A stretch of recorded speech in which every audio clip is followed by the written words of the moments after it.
নার্সের ভুল চিকিৎসায় রোগী মৃত্যুর অভিযোগে কিশোরগঞ্জের শহীদ সৈয়দ নজরুল ইসলাম মেডিকেল কলেজ হাসপাতালে স্বজনদের আর্তনাদ।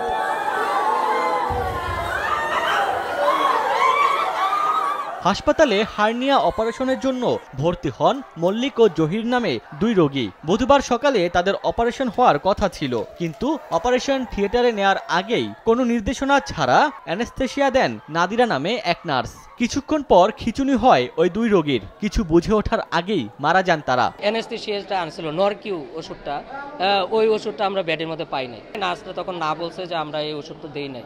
পরে নার্সিং স্টেশনের ভিতরে ওই কাবারটা পাওয়া গেছে, তো এটা দেওয়ার পরে রোগীটা মারা গেছে। দুটো ইঞ্জেকশন দেওয়ার পরে আধা ঘন্টা পরে আমার ফুফাতো ভাই মারা যায়। তো এটার বিচার চাই আমরা। ও তার ফ্যামিলির ভিতরে ছোটো ছোটো বাচ্চা আছে, এটার খেলা দেখবো। এরা তো ভুল করেছে, কইরা তো আমরা উপরে আছে বিপদ।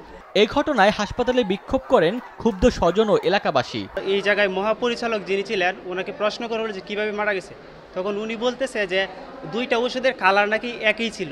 এখন আমাদের প্রশ্ন হচ্ছে তারা কি পড়াশোনা করে নাই, কালার দিকে কেন ইনজেকশন দিবে? এই ভুল চিকিৎসা যাতে আর পরবর্তীতে না ঘটে, এই জন্য সঠিক বিচার চাই। এদিকে ভুল চিকিৎসায় রোগী মৃত্যুর অভিযোগে 5 সদস্যের তদন্ত কমিটি গঠন করেছে হাসপাতাল কর্তৃপক্ষ। এই ঘটনায় অভিযুক্ত নার্সকে প্রত্যাহার করা হয়েছে। ভুলে বলেন, অন্যায় বলেন, যেটাই বলেন, আমি তো স্বীকার করে নিচ্ছি এটা ভুল হয়েছে বা অন্যায় হয়েছে। আমার লোক যে সিস্টার ইঞ্জেকশন দিয়েছে ওনার নাম হলো নাদিরা। তো অনুমান 7:30টার দিকে দিয়েছে, 8টার দিকে দুইজনেই মারা যায়। এর আগেও সৈয়দ নজরুল ইসলাম মেডিকেল কলেজ হাসপাতালে ভুল চিকিৎসায় রোগী মৃত্যুর অভিযোগ ওঠে। সময় সংবাদ, কিশোরগঞ্জ।